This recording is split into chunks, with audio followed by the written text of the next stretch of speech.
Hey, we had to take a slight intermission for the chicken.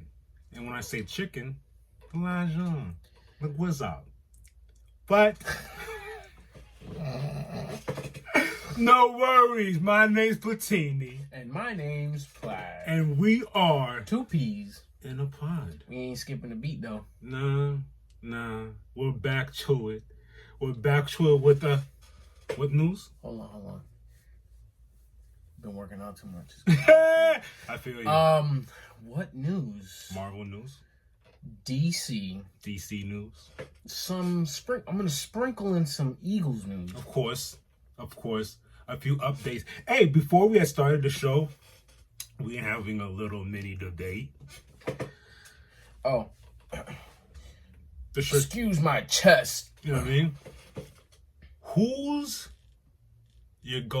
would be your go-to starter three if you had to choose three Pokemon? From the Johto. Let me hold on, let me make sure I'm correct. Because I don't want to go into this whole bag of, I'll get Droxus and this, that, and the third. So should we keep it first gen? First gen. Only first gen. Who's your first starter three? Only first gen. We're gonna give up the answers. I'm wrong actually. The Ciento. The first three. First three from the first gen. I might switch it up. Go ahead. I did like what you gave me before, which if you remember, you could tell them. It was a great pick. It's gonna be Squirtle, who, I'm gonna say Blastoise because I'm gonna evolve it to Blastoise. Mm-hmm. My fire Pokemon, you don't have to go water poke. This is just my strategy. Mm-hmm. It's gonna be Magmar. Mm-hmm. Because he can also be my electric type. It's gonna be a little strange. And then I'm gonna hit him with the Vileplume. When he said Vileplume before, I was like, who do you think you are, Vileplume? It's because Vileplume's range is crazy. Vileplume's range is crazy. My three, gotta get them hands in there. It's not fair. I can't put two fighting types. So between these two, I'm gonna choose my boy Machamp in them. I'm gonna get Machamp in there.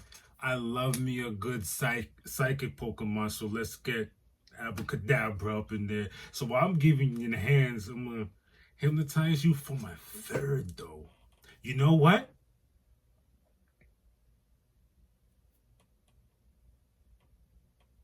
Dragonite. Oh, you stole mine. I should have said Dragonite. I messed up. Because I usually do go Dragonite. But the thing is, he's part of my six. We're not gonna go six. We're not gonna go six. Three only. Just three. Just three. So I chose Blastoise, Magmar, and Vileplume. I feel like I could go far with that. You could. That's you chose Machamp. Mm-hmm. Who's your second? Abracadabra. I would say. Okay. And then Dragonite. Hmm. It's gonna be interesting to hear their combos. But don't get lost here. We still got an episode to get to, sir. In the Marvel news. Marvel. Let's talk upcoming Avengers news. We're bending those corners, ladies and gentlemen. It's gonna be right here before you know it. While speaking to Tech Radar, let them know what Joe Russo had told them over there, my good sir. Joe Russo had said they will be pulling inspiration from the comics, but at the same time, they'll incorporate a twist. But that's all. That's what they've been doing all this. You know what? I like that he said that because that's what we always say all the time. But I think he's saying it on purpose to let y'all know, like, this is still my story. Mm-hmm. He further went on to say we always create our own version of the story.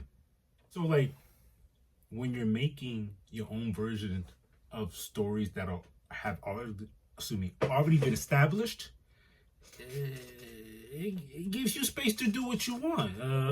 Loose inspiration, as he likes to call it. Since we are here, we understand. We more than understand. We overstand, actually, that a lot of people don't know what's about to happen with the Secret War stuff, what's coming around the corner with the Avengers.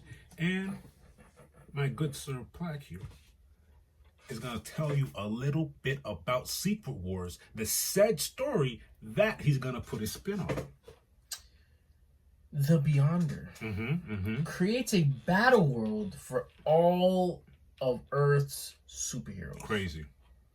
Now, this world takes place in another galaxy where he also provides weapons and such for the melee. Against their will, he teleports both heroes and villains to duke it out. That's all fine and dandy. Great. Cool. Own twist on it. Here's where my problem lies. It's a good problem. Secret Wars, I'm sure they use specific characters with certain storylines. I'm interested to know if they're gonna change things around for the live cinematic action. You understand? Because Doctor Doom's gonna be a part of it. He's gonna play an intricate part in this. All I'm saying is, are you guys gonna be using the same heroes from the comic in the cinematic universe? No, I don't think so, because there's way too many. And there's a lot of heroes that we didn't really introduce. That I hear that part, but this could be a reason to introduce them. Because remember, you read it yourself. The Beyonder takes heroes and villains, throws them all on one planet. You know what? It could work. You know why? Because it's a multiverse. So this can probably be where they bring in heroes and people are going to be like, who is this? Then it's like, boom, grab that. Now let's throw it into the new timeline we're about to create. I see where you're going. I see where you're going. So I like it. That's just, it gives it a bit of leeway, credence for that to happen. In other Marvel news, I love it because this was a great show. Luke Cage. What do you have to say? Anything can happen. What does that mean? Was Mike Coulter's rebuttal when asked if he would ever return to the MCU during a panel at Comic-Con. You know why I see it happening? What were we just talking about? Multiverse. Thank you. I mean, bro, we have, which we need to catch up on, Daredevil Born Again. Yes. That Daredevil series was not part of Disney's Marvel Cinematic Universe. As a matter of fact, I'm glad that you brought up Daredevil because let them know. With Marvel showing the love to the more street-related characters such as Daredevil, Echo, it would be interesting. Also, Punisher will be getting a one-shot under Marvel's Spotlight. Yes. Remember, we told you about Spotlight many moons ago. And I like that they're still gonna do that. And I think the Spotlight thing is very brilliant in the sense that you can do what I see them doing. What they're about to do with Punisher is the same thing they do with Echo. Echo wasn't long. Straight to it. And I'm pretty sure she's going to get incorporated now into the universe. Because she's already been introduced. Perfect. With so much stuff going on. So I feel like they're going to do the same thing with Punisher. Get him out of there to something else. Yeah. A springboard, if you will, of sorts. Yeah. Interesting. And what else do we have in Marvel news, my good sir? Moving along. I've actually been watching it with Adriana. Watching what? Season 1. Oh. What do you call it, Season 1? I thought you were talking about Daredevil. Not 97, but I'm talking Animated about series. The original. Yo, she's pretty far. Where you at now? She's season 3 deep. Yeah. She's been watching it religiously. Anyways, X-Men season 3. Word on the street, it will not be. Wait. Yep. Will not be. Word on the street is we will not be getting season 2 until 2026, which is fine. Run this whole 2025 because we have a few things to get through. 2026 comes, and we get season 2. That'll run its course, and then season 3. You're right. I see what you're saying, and the way I got this information was very interesting. I had to finesse through the finesser. The reporter asked the character who voices Rogue, hey, what's going on? She's like, yeah, I'm about to go start doing a voiceover soon. Thank you for letting me know the timeline. Like, I'm glad. I'm like, okay, 2026. We're on board. I love it. In the meantime, X-Men, the animated series, and X-Men 97 Season 1 are available to stream on Disney+. And that's what I've been doing. It's been good.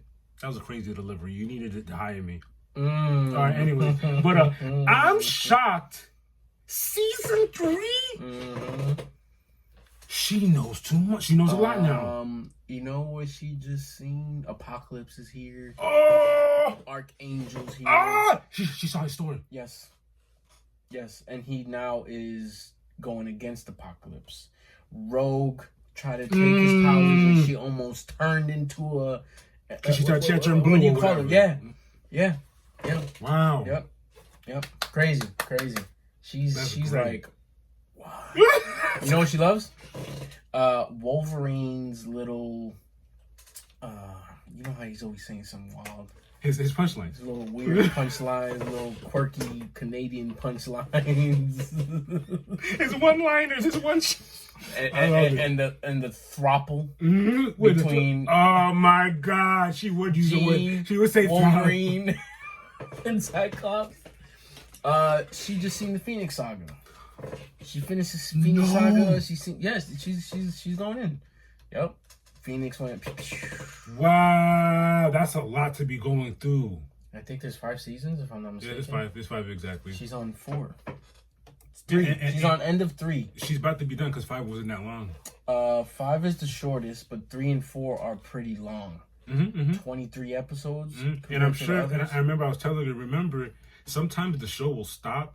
Episode later, it'll continue from another story while giving you a story in the middle. Bro. A story would end here. Just a 1 episode story. Then you have a 3 episode saga. And then that story from the 1 to 4 continues. My man comes back and you're like, what? Yeah. Okay, let's go then. Yeah, the Phoenix Saga was like 4 episodes. Because where I left y'all at, y'all was in the Savage Land. Correct. She zoomed past that. Well, we digress. That's it for Marvel news. Peace. Wait a minute. Calm down. Sorry. This is DC news. Time out. Press pause. I could sit here. Okay. That's the right song.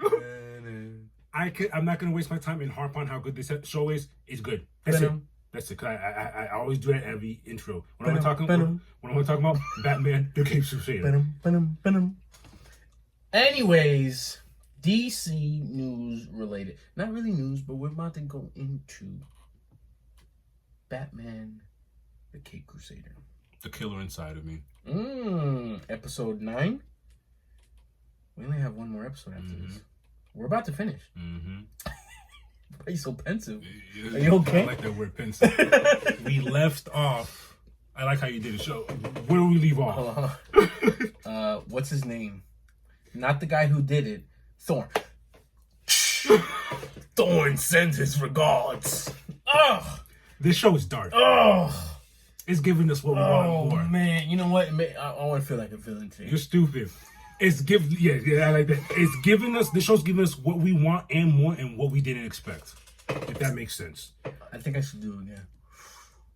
Thorn sends his regards. You're stupid. I'm gonna try to find it too. We open up with Dent being congratulated because he's the new mayor of Gotham City. Mind you, you know what I just did, right?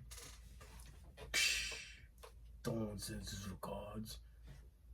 My man's is half face now. In this congratulations, he's full face, happy man. He's the mayor. Mid celebration, you hear small whispers. What's wrong with his face? Ooh. Then you hear. You know what I didn't like? In the subtitles, it said Man 2. And Man 2 was Batman's voice. I'm like, why you have to do that to him like that?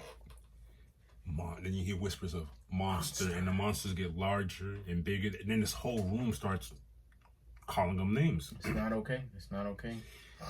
Come to know, Harvey wakes up from having a nightmare. He has bandages on the right side of his face because, like we said, we left off the last episode where he gets acid in his face. And he's in a they presented it well. He's in his apartment. His apartment looks like he hasn't been taking care of it. You got Chinese takeout on the floor. You got booze all over. Clothes. It's bad. You got all his portraits and running for mayor stuff in a box. It's not looking good. He turns on the TV and we get pretty much an update of what's going on. And a guy by the name of, let me check what his name is, Peter Mitchell, is put in Harvey's place now that he's out of commission. Now, and mind you, this is what I liked and what you liked also throughout the whole episode. You see Harvey having these conflict or these arguments with himself. You slowly see him mentally break down. You see a softer Harvey and he was a slime anyway. It's crazy because he goes, when it's announced Peter Mitchell was taking his place, he goes, yeah, it had to be Peter Mitchell. He's a great guy. And in an instant, he goes, he was jealous of me all this time. Perfect. That's how it started. Thank you. He's so pissed now he breaks the TV proclaiming that they will all pay. We get into the intro. When we get back from the intro, the commissioner is having a meeting with everybody, full blast, the whole gang, and he's complaining about why they haven't found the person who assaulted Harvey Dent. Commissioner lets the know. Wait, no. Sorry, I could cover. Lets them. Sorry. Okay. Go ahead. Commissioner lets them know Dent's case is high priority. Of course, and I like that he mentioned, even though he's not a fan of him, he's like, we got to do this. Yeah. Montoya was giving talk back like, oh, of course he would know who threw acid in his face. And Bullock and Blaskin and was like, should we be celebrating? Making remarks? Yeah, making remarks like that. We cut back to Dent in his apartment and there's a knock on the door. Guess who it is? Mr. Bruce Wayne himself. He tries to convince him to come back outside. Harvey reluctantly agrees and they head to dinner. Man, it wasn't such a great idea. I honestly thought it was gonna be a good thing, being that it was Bruce, but I was wrong, of course. Harvey is having regrets about coming out to dinner. Bruce asks him what happened, but Dent says he doesn't know who did it. But you have to see the look in his face when he says he doesn't know who did it. He has the look of, I know who did it, but I'm not snitching because I'm going to take care of it. Bruce keeps prying, and then that's when Dent finally snaps. He rips off his bandages, and shows the whole room. But again, in this scene, we get tidbits of his mental breakdown. No one's saying this, but him in his mind, monster. Why does he have on his face?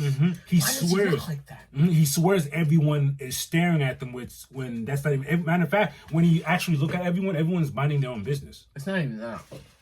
Throughout the whole time, he was having that split personality again. He was. And Bruce is like, Harvey, are you okay? He has a knife in his hand, ready to. Oh, that guy. And he goes, I'm sorry. I didn't mean to say that. It's crazy how the other side of his psyche is slowly leaking out. Crazy. After that incident, back at Alfred has been showing up these past episodes. Alfred Pennyworth. I remember it now because the way you called him. Anyways, back at the Batcave, Alfred remarks that he may be pushing a little too much on Harvey Dent. So that's why everything's happening right now. He also reminds him he's no longer who you knew. It's a new Harvey. We cut down to Harvey walking down the street, and he saves a man being robbed. Which is crazy to me. Which doesn't... What's going on? But here's the twist. Instead of calling the police, he flips a coin on whether to shoot him or not. But the guy he saves says, I don't want to be a part of this. I I don't. Yeah, this is wrong. And Harvey doesn't even care for the coin. Just shoots the guy. No, he didn't even flip the coin. He just does it for the heck of it. Just shot him. And thankfully, the show cuts to a mini commercial. We come back. Though he shot him, it was a leg shot. Right in the knee. Right in the knee. Montoya believes it to be a dent because when the guy was in the stretcher and he had to give a description of who did it, he said the guy looked like his face looked like it was half melted off. It wasn't. I mean, come Montoya, on. I promise it wasn't me. I wasn't doing nothing. Lying bastard, you in the back alley. Montoya goes, so what are you doing in the back alley again then? Robbing people again. Wow, I forgot about that part.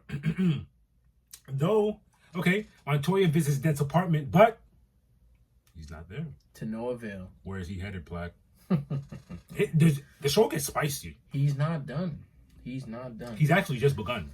Meanwhile, Dent heads to a bar. He walks up to a man named Emil Pitter, an enforcer in the Narrows. Dent is looking at Tony Zito. He's looking for Tony Zito. He pulls out the picture and he's like, do you know Tony Zito?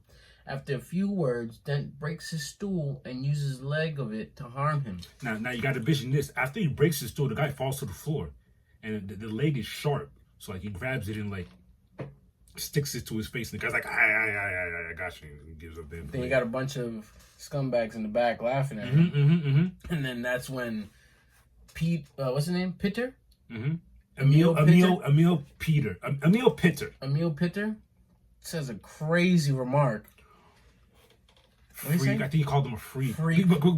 As he's walking away. Peep game, yeah. Dent's leaving. And then he gets on the floor, calls him a freak. Man, he beat that man so bad. All you hear is dun. It's so bad that all of the criminals in there start running out of the building. The criminals. They're like, whoa, I'm not getting involved in this. It gets crazy. We cut to Mr. Thorne and his son watching the game, and the security calls him to warn him about Dent. Thorne does not take it seriously at all. Wow, this is one of my favorite scenes. Batman's driving around and he gets a call from Alfred. Alfred mentions if Dent is attacking people associated with Thorne, boom. It's Thorne. My thing is, what was it that made Batman snap like that? Well, Alfred made a point. He's like, this was an hour after you had went to dinner and you had pushed the buttons, or you had pushed them to the edge, and he said, Pennyworth, you're wasting my time. It's not even like you was wasting your time with me. I've noticed Batman only snaps at Pennyworth when Pennyworth is 1,000% right. He don't want to hear it.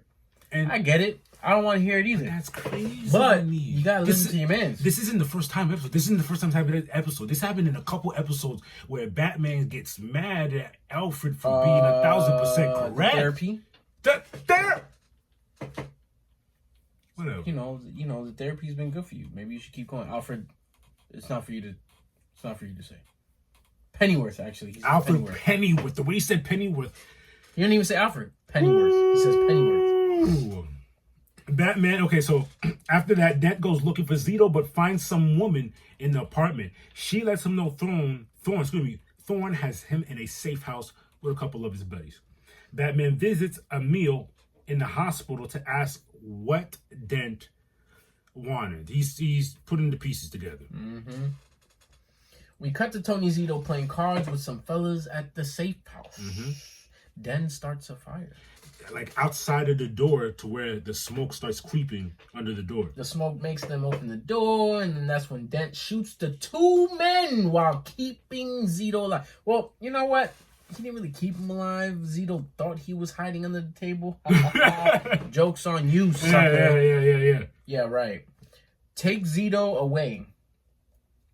Batman also visits the girl. Right. Tony's ex, right? Yeah, Tony's ex. We're finding these things along because before it was a random girl. When Batman visits, now we find out she's Tony's ex. Yeah. She lets him know where she told Dent to go. To the safe house? To the safe house. And we get back to the safe house, and Dent throughout this episode has been dropping bars, and he was dropping bars on Tony as far as This him, one was nasty. him being a cancer, and we can't let cancers get the second chance. He's which like, is, he's like, you're just not a person. and You're a cancer. and you understand where that comes from. He's a district attorney. When you go to the parole board, that's the language they use. Oh my God.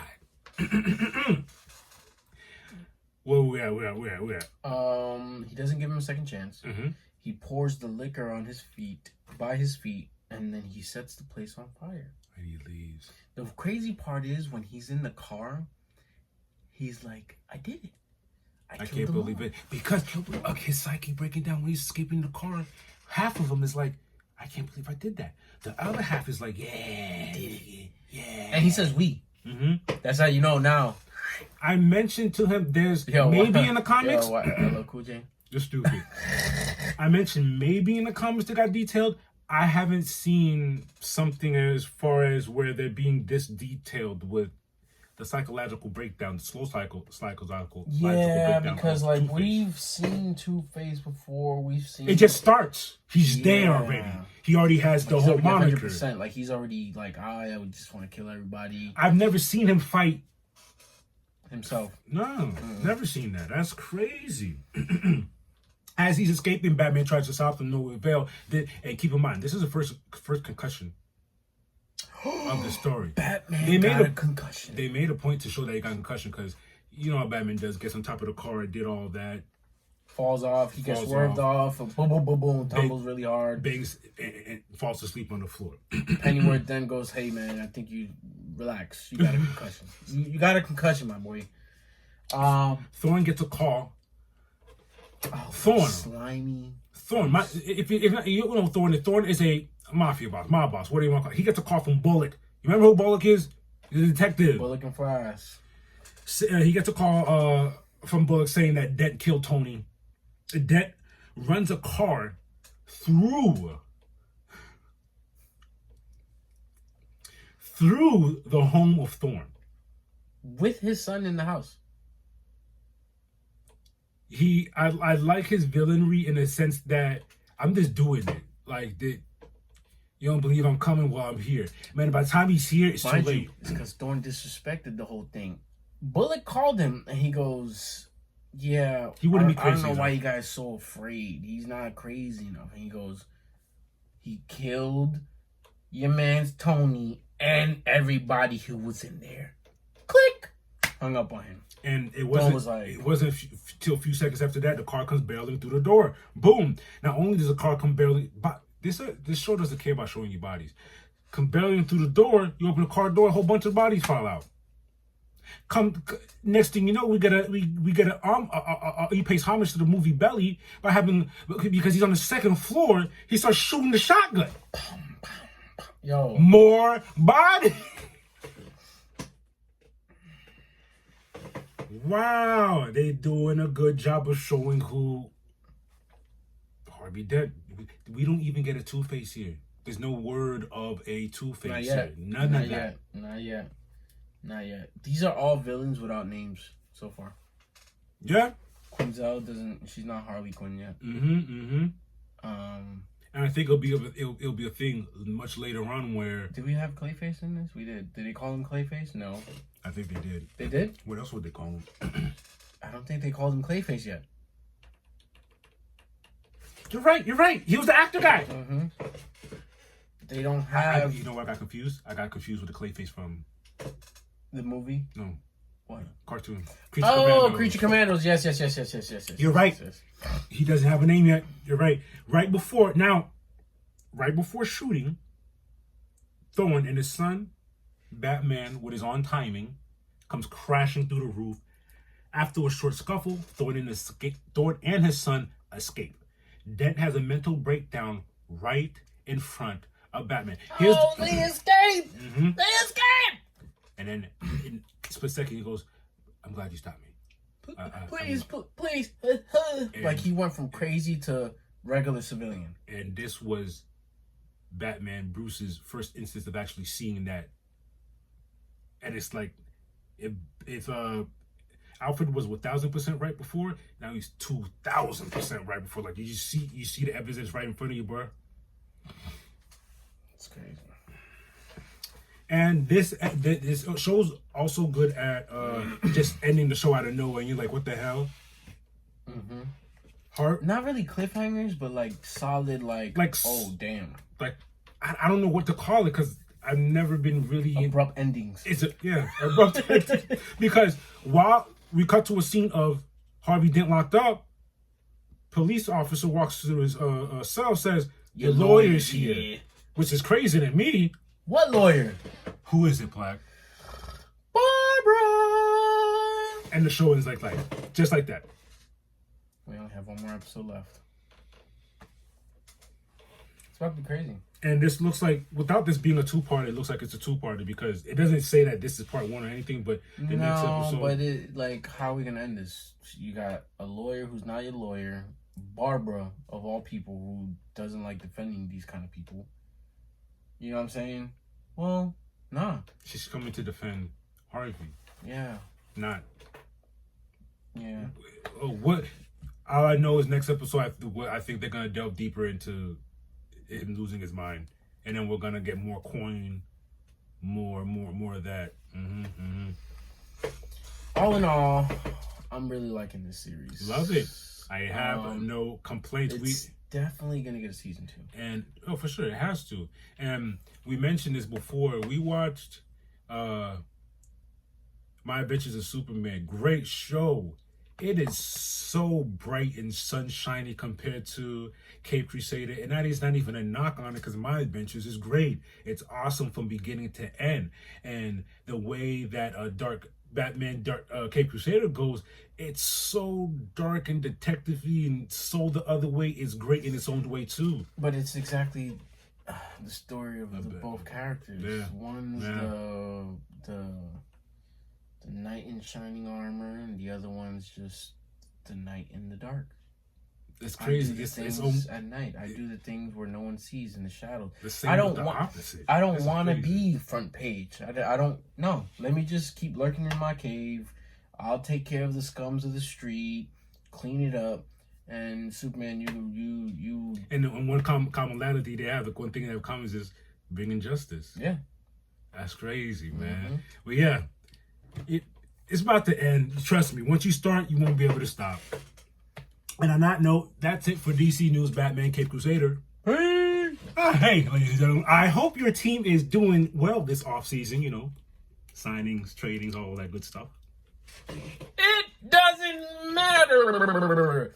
Because the Eagles are still Super Bowl champs. Let me stop there. Eagles offseason news. It's been interesting, to say the least. It's only going to get more interesting. Howie already told us it's not going to be your typical Eagles offseason. We're not going to break the bank on free agents. We're probably going to be letting go of a lot of players, keeping a lot of the core players and locking them in. Mm-hmm. With that being said, please walk us through our offseason losses. Ready for this? Becton to the Chargers. Williams, Patriots. Sweat, Cardinals. A couple of these hurt my heart, but it is what it is. Yep. Slay, Steelers. Slay was released. Rodgers to the Vikings. Orm Burks, Bengals. Kenny Gainwell. This one hurt me too. We got two to the Kenny Gainwell to the Steelers. Kenny Pickett, James Bradbury, and CJ to the Texans? Yep, CJ to the Texans, yeah. We actually traded CJ to the Texans. Jeez. That was a total of 10 players that we've lost in free agency. Kenny Pickett was traded to the Browns.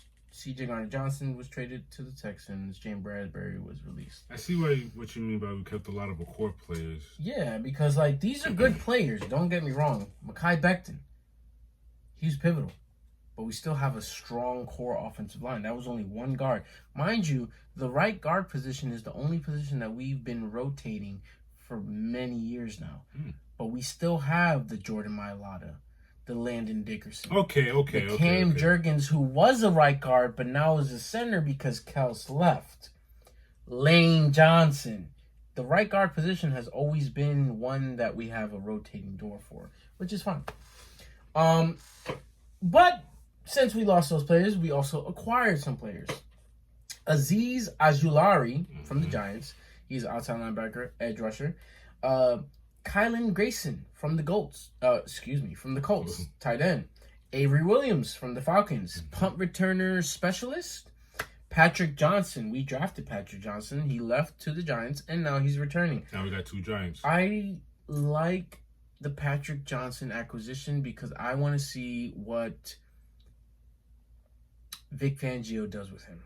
Because I feel like when he was with us before, he didn't fit the scheme, but he still showed us flashes. Now that the scheme has changed up, I think it's going to change. Do you remember what year was that? It was 2 years ago. Yeah. Super Bowl run. The first one. We lost. Yep. Adoree Jackson. I like this acquisition because it's a cornerback who's not the greatest, but he has shown flashes. He still has the speed at his age, and I think he can compete at the cornerback position with Kelee Ringo. Because Kelee Ringo is someone who's been in the reins. Basically, we've been training him up.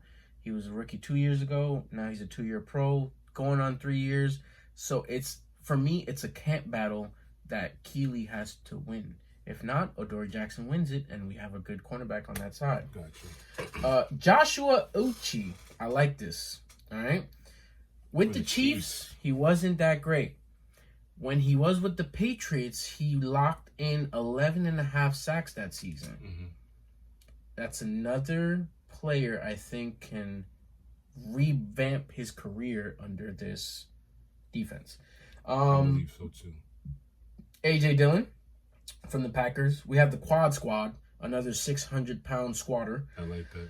Kenyon Green. He was acquired via trade when we traded C.J. Gardner-Johnson. A lot of people do not like that.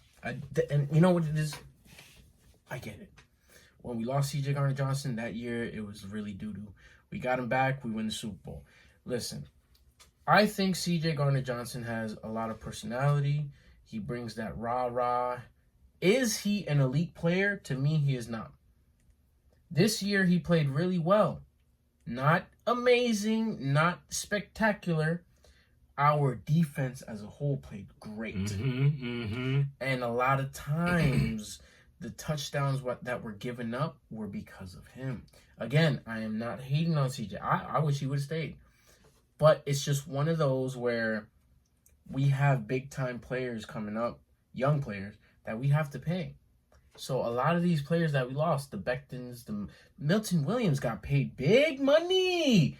Would you rather pay Milton Williams, or would you rather keep Jalen Carter for 4 to 5 years after this year? Exactly. Moving on.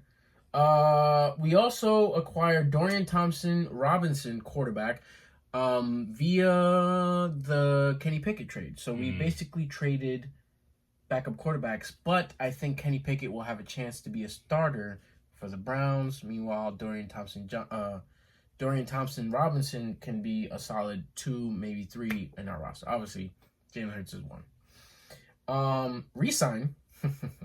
This is where things got real. We got Zach Bond back. Of course, I'm paying him.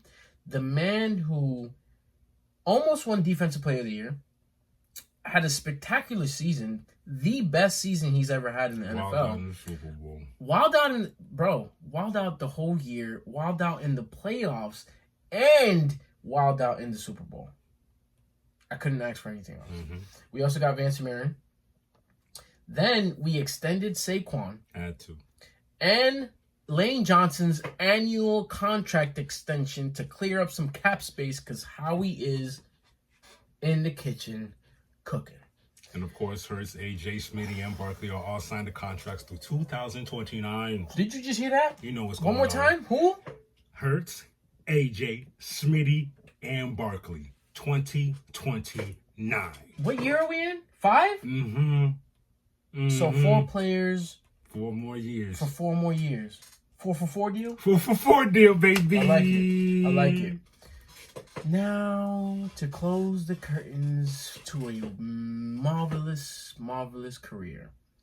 Brandon Graham retires after 15 years in the NFL, all with the Philadelphia Eagles. Do you want to know something funny?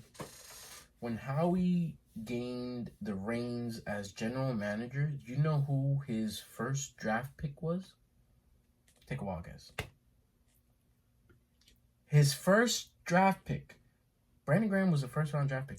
His first draft pick as general manager for the Philadelphia Eagles was Brandon Graham. That same draft pick was part of 2 Super Bowl championships. That's a fairy tale. You can't write it better. The right choice was made. First round draft pick in 2010. 15 seasons, most tenured ever. That's crazy. Eagle. 206 games played. Most in Eagles history. 153 QB hits. 126 tackle for losses. 76.5 sacks.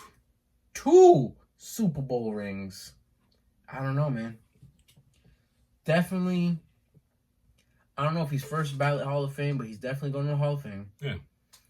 Definitely first ballot Eagle Hall of Fame. And I don't know, man. This year especially, before he got injured, he was balling. Before he got injured, he was, you know what it is? It's a lot of stuff you won't see on the stat sheets. Yeah, he got a couple sacks, but he was disrupting the pocket. Keep going. He was creating pressure and plays for other teammates. Pressure. And then when he went down, we said, dang, that's it. I kept on asking, That's like, he's his going to last be back. game. He's going to be back. And then we did the math, and what we say? 3-4 months minimum, depending on how bad the tear was. Yeah. And he's older. He's old. He's older. You know, it's not like he could go to sleep, wake up, and is healed. That's what the young bucks do. But slowly but surely, as we started going through the year, we're like, yo, there's no one that can stop us. We can really go all the way to the Super Bowl. And every week that passed and closer during the playoffs, we said, yo, BG can possibly play in the playoffs. Crazy. Wild card, we win it. After that, who do we face? The Rams. After the Rams, we go to the NFC Championship against the Commanders. We beat them, and we're like, yo, we have a whole 2 weeks before we hit the Super Bowl? BG can possibly play. And he ends up playing in his last game, which just so happens to be the Super Bowl. Gets on the field, doesn't get a sack, doesn't get he did get pressure. He created some pressure. Re-tears his bicep. Stays on the field. And you know what's funny? His predecessor, Nolan Smith, also tore his bicep. He stayed on the field. And you can tell when he tore it because his joint was dangling, but he kept playing through it. Wild Especially things. in the bowl, I probably would too. Wild things happening. Listen, we appreciate your services. Very much. As Eagle fans, you've always been I got to get a BG jersey. Yeah. A Kelly Green 55. Yeah. I have to. You know that the price is going to spike. I don't care. I'll pay the whole $500, whatever it is. I'll do it. But yeah, man, congrats on a great season, great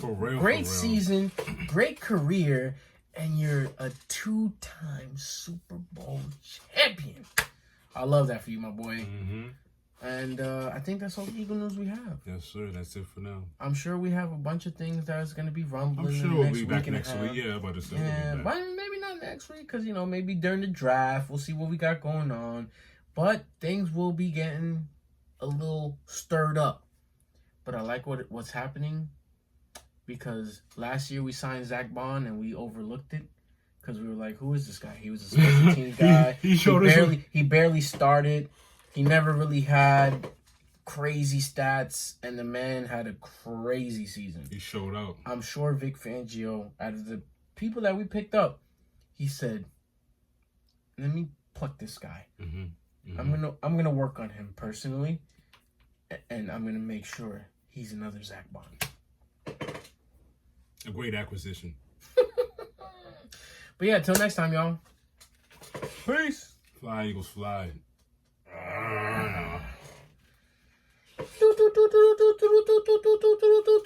It's 2 Ps with that fight news, y'all. Let's talk about it. The party started as soon as March 14th at One Fight Night 100. We see Mang Tai Kai Sanchi 9-4 defeat Ibrahim Abuzul Medzidov 2-1. I don't know how I did that. Via KO round 3. What do we got here, folks?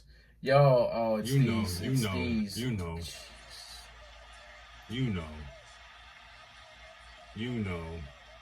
Look at his name. What happened? Look at his name. You see the caption? The Elbow Zombie. His name is the Elbow Zombie? Mm-hmm. Oh, that guy is done. Done.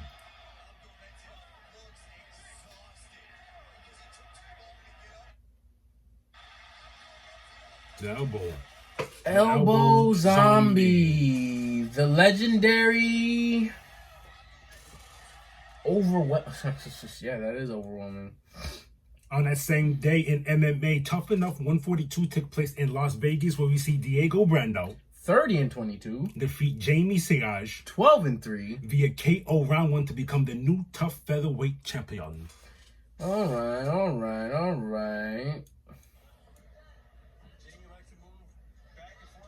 Aye! What kind of kick was that? He was spinning. So he threw a Remember when I was at we was at Athletica that one time? I did a spinning wheel kick. Yeah. I did the front kick first, and since I'm already in that motion, I followed through. He literally did Who the is same that? thing. It looked like Jose Aldo for a little bit. Let's play it again. Let me see.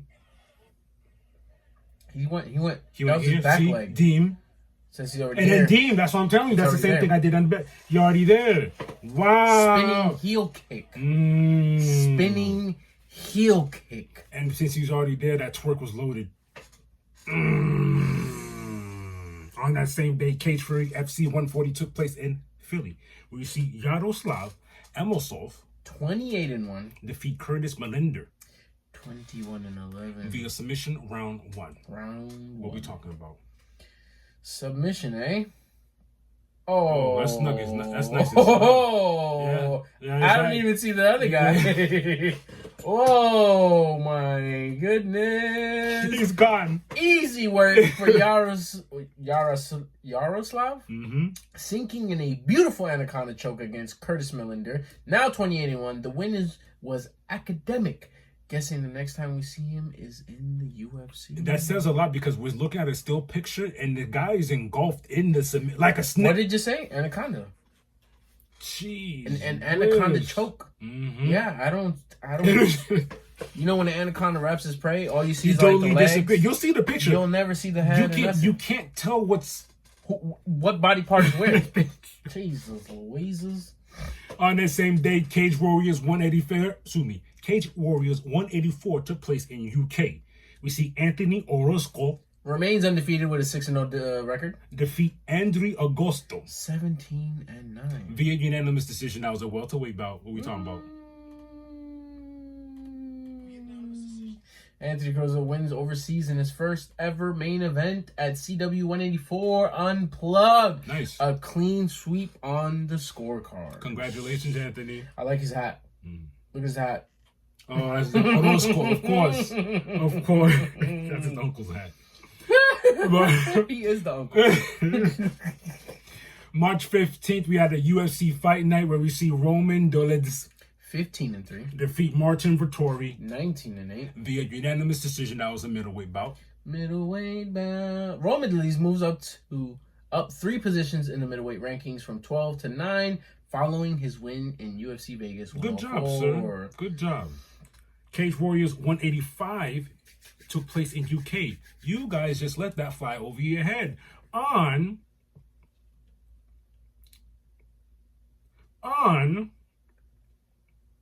March 14th, Cage Warriors 184 took place in UK. On March 15th, Cage Warriors 185 also took place in UK. It's like, well, here, let's throw another one. Let's do it again. Luke Riley remains undefeated with an 11-0 record. Defeats Terrio Abasov 9-3 via KO. Round 2. What's up with these KOs? Round 2.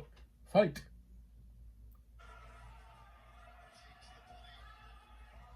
I love when you can feel it coming. It's a KO though. Where is it coming? I know. I like that little exchange they had. Oh, buddy. You lost.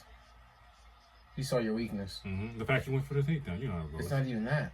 The way he got up. Oh. It's coming. Oh. It's coming. Oh. Good job, bro. Good. Luke Riley puts it together in round 2 and breaks down Terry Abza with a ferocious body attack.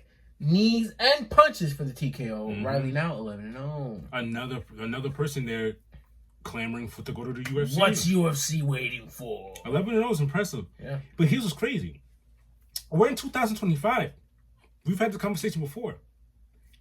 11-0. Yeah. Fuck around, get to UFC. He's 12-6 now. I've seen it happen before. But that gives credence to... He'll lose 5, and win 1, and lose another. Yeah, I have. Next thing you know, he's in a different league. It's a different Yeah, league. man. I'll give UFC that. It's credit, whereas it really is the... No disrespect to other organizations. It is the NBA. It's the NBA MMA. No, it is. The NFL, the NBA, like, you know what I'm saying? Like... I've seen the best of the best come leagues. Here I was like, yeah, he'll be... Dude, come here and they look like fools. I'm like, damn. This is in the minor leagues. Like, we're really balling for real. Crazy. Let's talk boxing. March 15th in Liverpool, we see Nick Ball. 22... No, excuse me. Well, yeah, 22-0. Defeat TJ Doheny. 26-6. Via KO round 10. Boys is getting KO'd. Uh-oh. Oh. Yo, was that a gazelle? Correct. No. Yeah, was it? You left the floor. He did leave the floor. Oh, this man's teeing off. Oh, he's teeing off. Get off of me. Get off of me. I don't want no hugs. Oh, he's a little wild, but he knows he got it. That's why. Oh! I feel sorry for him. He has no energy for him. He's done. He's cooked. It's not even he's cooked. He's looking like mashed potatoes.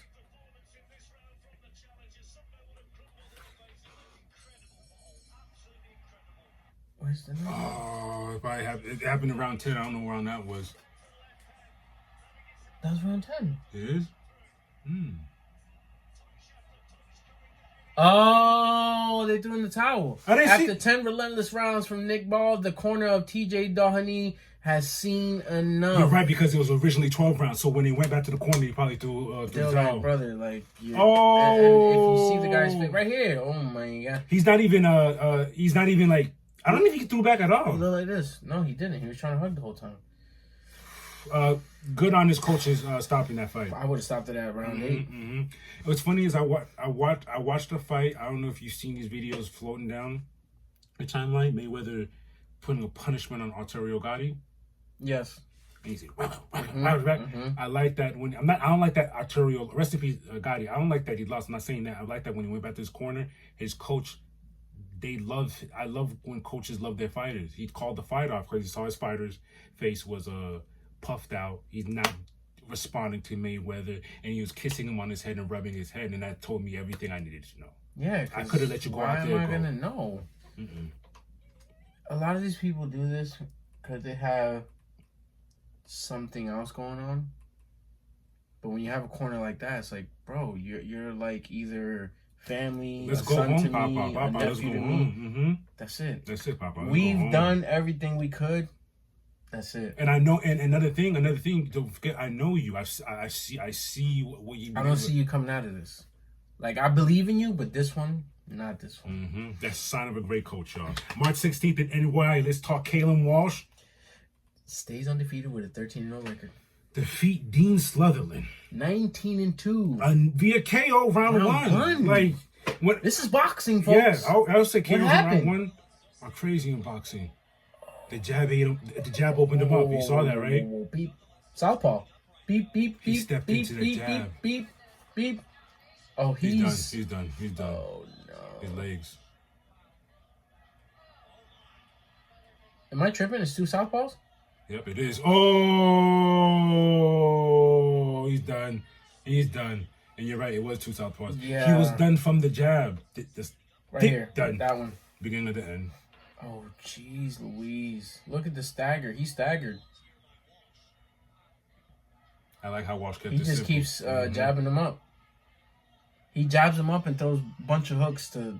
Oh, wow. Whoever... Whoa!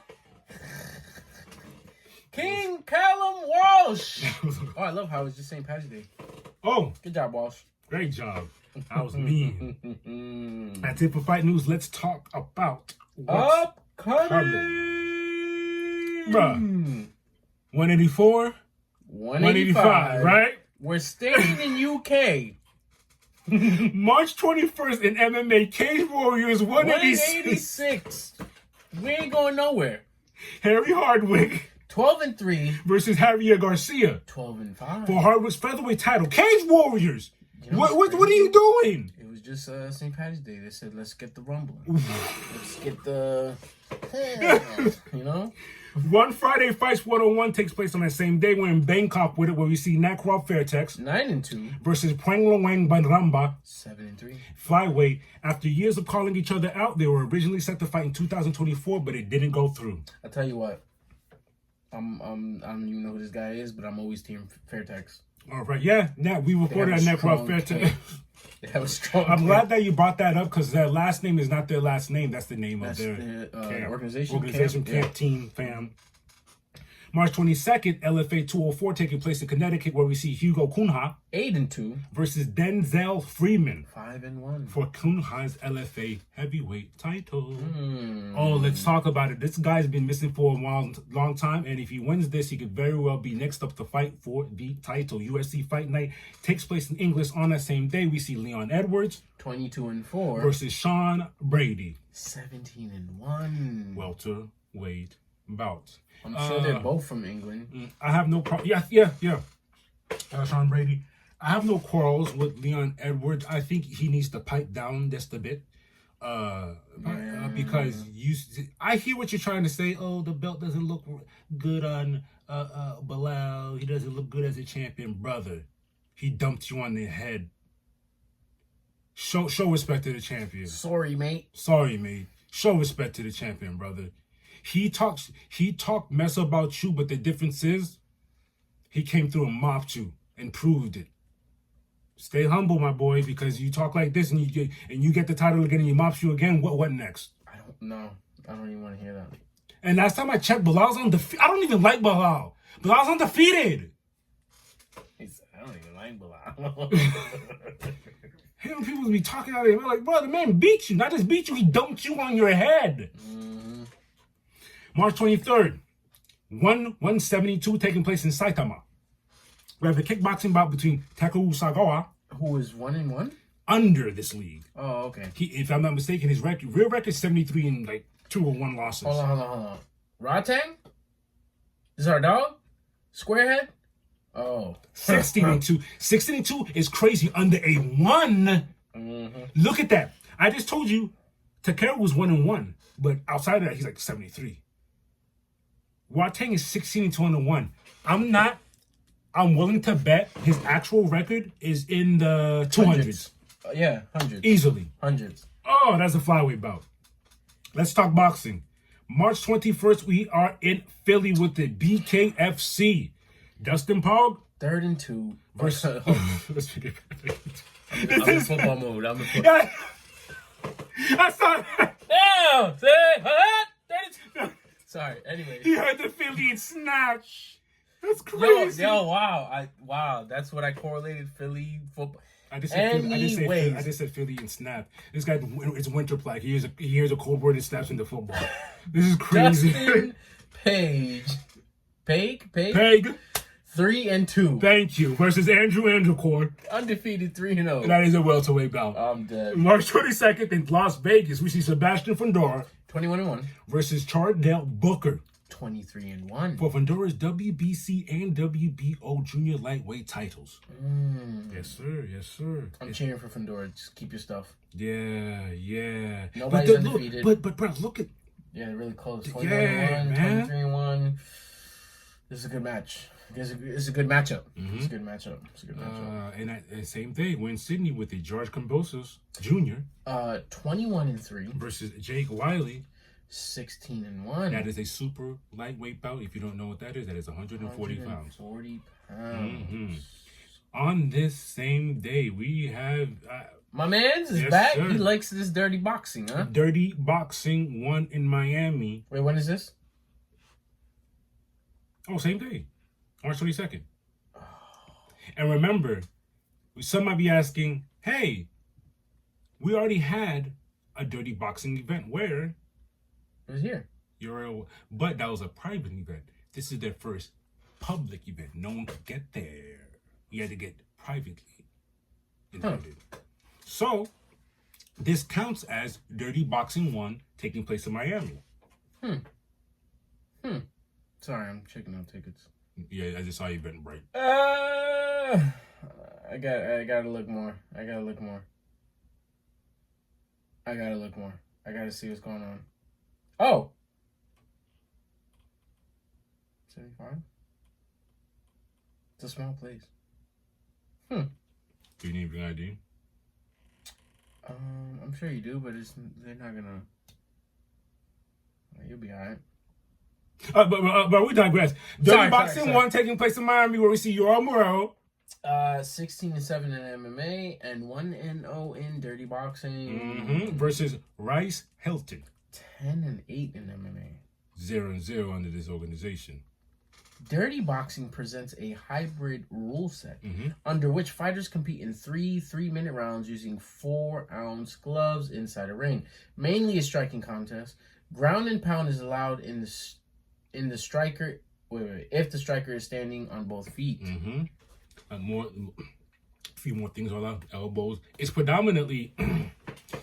You can almost look at it as blood sport, but it's not blood sport. You still have your small MMA glove, but you have more to do. You have more range you're allowed to do. You elbows. If I'm not mistaken, you can headbutt. Don't quote me though. But you're more loose. There's more of a range here. It's called Dirty Boxing. I wouldn't be surprised. And you know who the owner? You know who brought this, right? This is Mike Perry's organization. Good old Perry. So of course it's gonna have a hybrid rule set. And what I like about what Mike Perry did when he was presenting Dirty Boxing, he got in the ring and actually showed you the rule set of what you're allowed to do in Dirty Boxing. Oh look, bro, I don't mind that at all. All right. If you're down, that's like my next check. We in there. Just let me know. Yeah. Okay. All right. We might be up in there. Interesting. But as far as upcoming fights this weekend, that's it for today, dog. See you next time.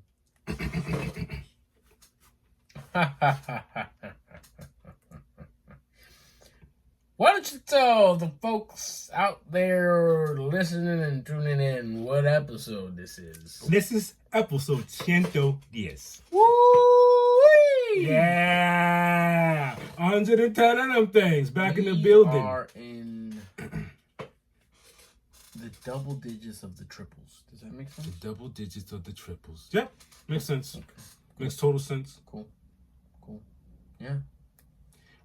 We said this before. It's not our fault. As a matter of fact, I can't be like that. It's not even our fault. Life happens. But we got a lot to catch up.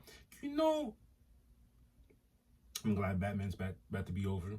get that out the way. Mm-hmm. My Adventures ain't gonna be back for a while. Mm-hmm. I'm sure Batman won't be back for a while. Mm-mm. Brother, I need to put a ending to Demon Slayer. I need to get it out of my life. Demon Slayer, you know why that's fine that you're like backed up? Because it comes back very soon. I thought it was out. No, hear me out. It is, and now what we are getting are straight movies to finish it. I think it's 3 or 4 straight movies. So, you're telling me nothing dropped since what we watched at the theaters? Oh yes. A season has dropped. Okay. A season has dropped. The Hashira training arc has dropped. So you have that to catch up on. Okay. After that, a movie drops this year. Perfect. So you're in perfect alignment for what's to come. So everything ends this year? No. There's another movie the year after that. There's another movie. Yeah, the Lajong. They're I want my life back. But that's what I'm saying. You're in perfect. You're in perfect stride. You're in perfect stride. All right. Demon Slayer. Another thing I need to get out of the way. I feel ashamed of. Castlevania. What are we doing here? I know. What are we doing here? I feel ashamed. But you know what? It hasn't been that long. It hasn't been that long. And it's not even like we gotta jump in and go episode for episode. We can watch one episode. I don't know about you. You know how we did last time. I know. We said one episode, end up binging the whole thing that night. In 2 nights, probably.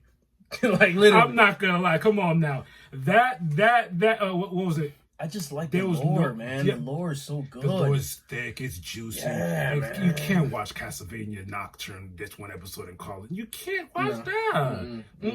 Especially right after what we left off. Alucard comes back. Ha! I'm watching. My man's is back. I'm watching what's about to go down.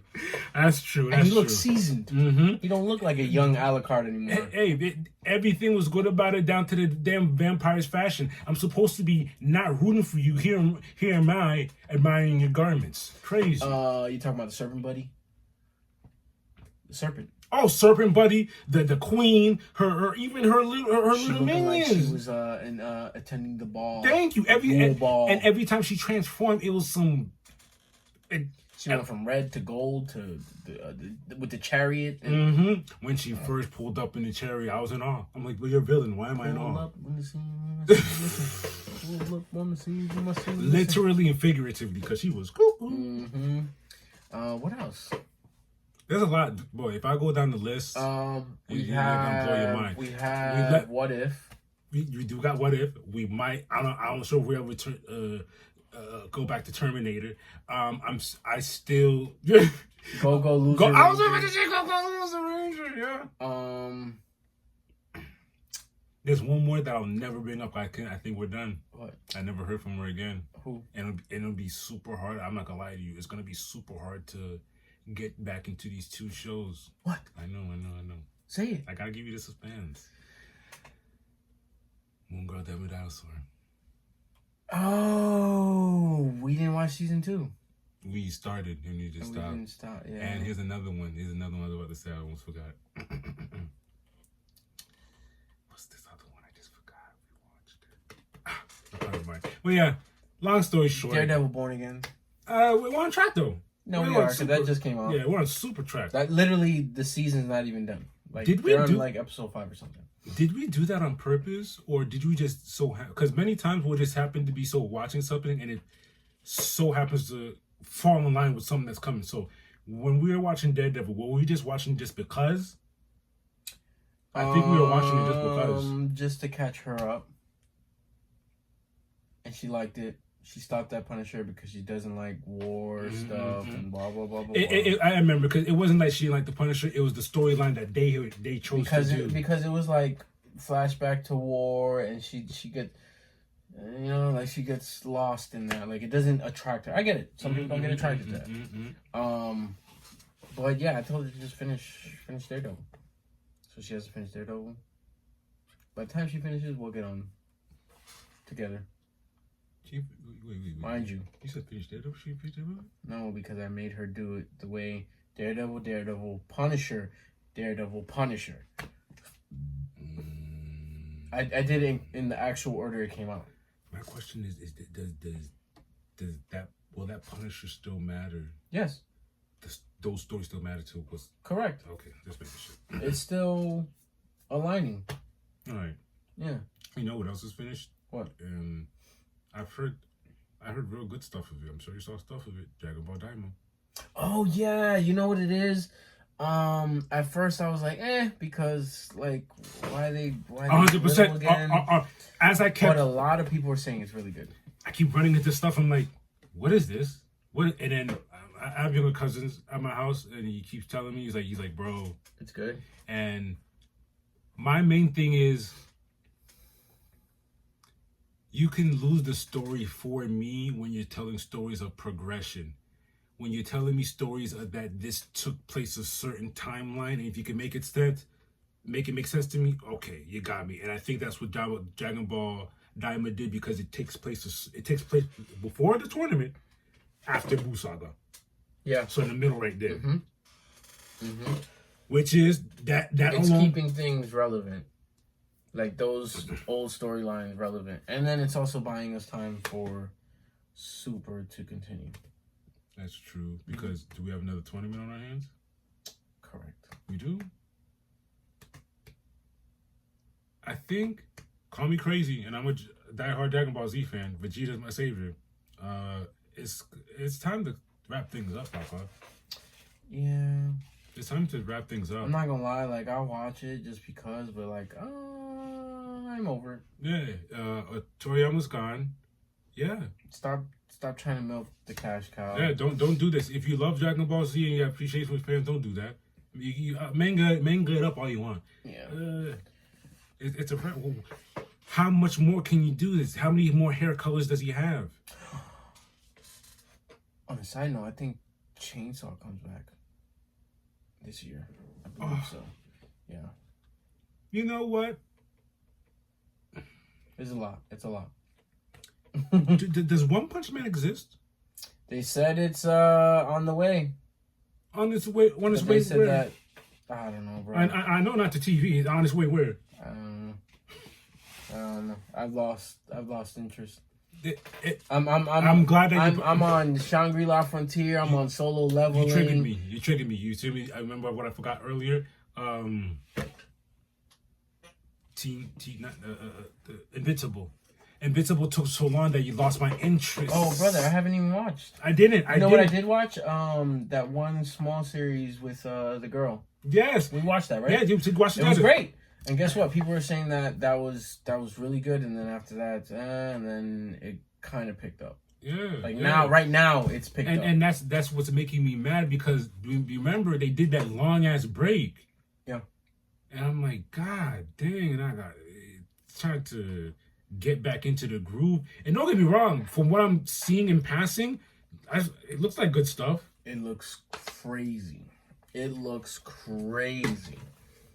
And I've seen a lot of spoilers, so that's why it's like, kind of. You know what I'm saying? When they give me spoilers, I've seen some spoilers. I'm not even gonna be surprised now. Thank you. Do I even want to waste my time? That boy looks crazy. He looks beat up. Mm-hmm. Now I know he's gonna be beat up. I don't even want to watch this now. Like, who are these big? Whatever. Yeah. But another episode in the books.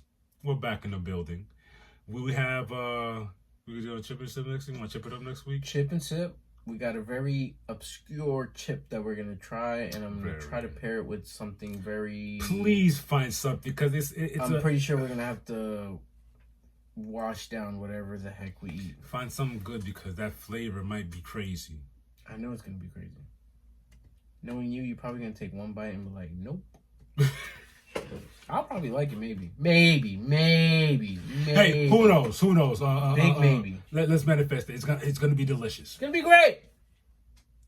And on that note, my name's Patini. And my name's Black. And we are Two Peas. And a pod. And this was episode Ciento, Diez. Let's get it. But before we leave, like, share, and subscribe.